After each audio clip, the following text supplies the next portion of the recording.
Kevad on kaua oodatud aeg, ka mesinik ja mesilaspered on ootel. Samas on kevade algus mesilasperedele keeruline.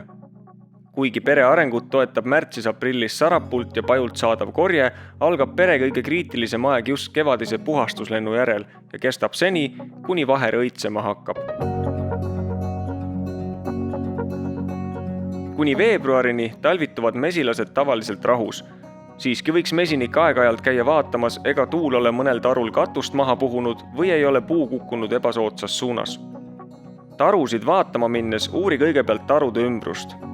Närimisjäljed, ümber taru pudistatud tükid, välja kukkunud langetis ja vahatükid on märk hiirte või nugise külaskäigust.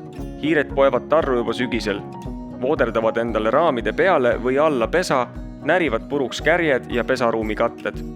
Hiired tarus ei pruugi ilmtingimata tähendada pere hukkumist, kuid nad on tülikad naabrid, kelle sebimine ei lase mesilastel talverahu pidada. Pere on häiritud, sööb rohkem ja võib nälga jääda. Vahel istub pahategija ise varakevadel veel tarus ja mesinik peab olema valmis temaga kohtuma. Alates veebruarist võivad hakata tarusid ründama nugised. Samuti võivad palju paha teha rähnid ja tihased. Rähnid lõhuvad inventari, tihased toksivad lennulaual, häirivad pere talverahu ja püüavad neid mesilasi, kes lennuavast asja uurima tulevad. Kui leiad eest tühjad kärjed ja mesilased, kes on pugenud peadpidi kärjekannudesse ja seal surnud, on pere nälga jäänud. Sel võib olla mitu põhjust. Sööt võib olla olnud otsas, kuid võib juhtuda ka nii, et taru ühes servas on sööta küll, kuid kobar on teisel pool ja pole suutnud söödani minna. Või on sööt kristalliseerunud ja pole seetõttu mesilastele kätte saadav. Hallitus kärgedel ja taru nurkades on märk sellest, et taru ventilatsioon ei ole piisav. Kui leiad kevadel eest taru, kus on vaid käputäis mesilasi, pead neid aitama. Ühenda väike pere mõne kõrval oleva taru perega. Üksi jäädes nad hukkuvad. Võta tühjast tarust esimesel võimalusel välja raamid, puhasta taru ja sulata kärjed. Muidu hakkavad soojamate ilmade tulles naabertarude mesilased tühja taru kärgedest talvesööta röövima. Kui märkad metsakuklase huvi, tõsta taru teise kohta.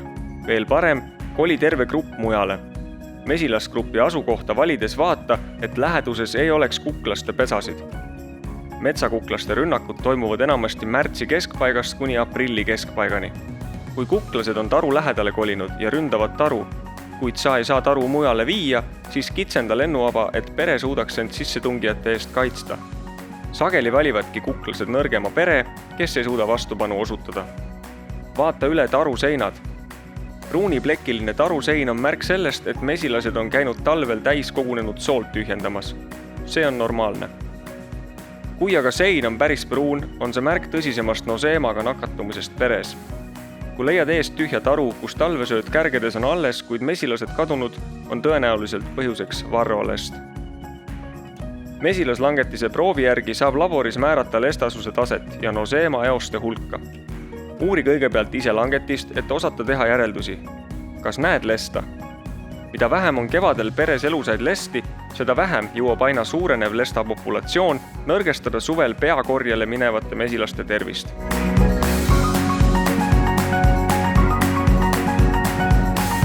Võta labidaga tarupõhjast vähemalt 3-4 pahti labidatäit langetist.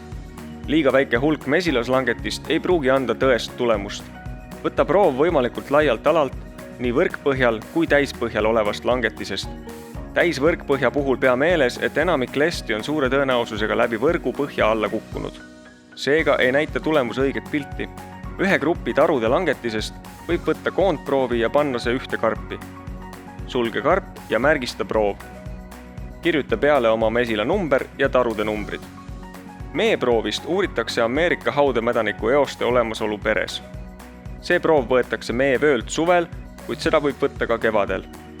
Eelistatud on haudme all olnud kärg, et saada võimalike eoste kohta õigemat pilti. Vali kärg, kus on olnud hauet ja on alles kaanetatud mett. Raputa mesilased kärjelt maha ja kaabis paatliga meevöölt mett. Veidi kaasa tulnud kaanetis ei sega mee analüüsimist. Sulge tops. Nüüd on aeg täita proovide saateleht. Saada või vii proovid piirkondliku veterinaarkeskusesse, kus need saadetakse uuringutele Tartu veterinaar- ja toidulaboratooriumisse. Võid abi küsida ka oma piirkonna usaldusmesinikult. Langetise proovi vastus saabub umbes nädala pärast. Vastuse lehelt näed lestasuse ja noseema eoste arvu. Kui proov näitab kõrget lestasuse taset, vaata üle oma mesila raviplaan, et järgmisel hooajal poleks suuri kadusid.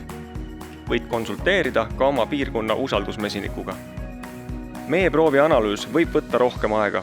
Vastuse lehelt näed Ameerika haudemädaniku eoste hulka. Ameerika haudemädanik on teatamiskohustuslik taud, seega tuleb positiivsest leiust teavitada kas oma usaldusmesinikku või veterinaararsti. Eoste leid ei pruugi tähendada pere hukku. Peret võib veel saada päästa näiteks saneerimise teel. Hukkunud pere monitoorimine ja vajadusel proovide võtmine on vajalik, et saada pilt mesila tervisest. Ei saa küll aidata hukkunud peresid, kuid teades nende hukkumise põhjuseid, saab mesinik aidata teisi peresid, et need püsiksid terved ja elujõulised.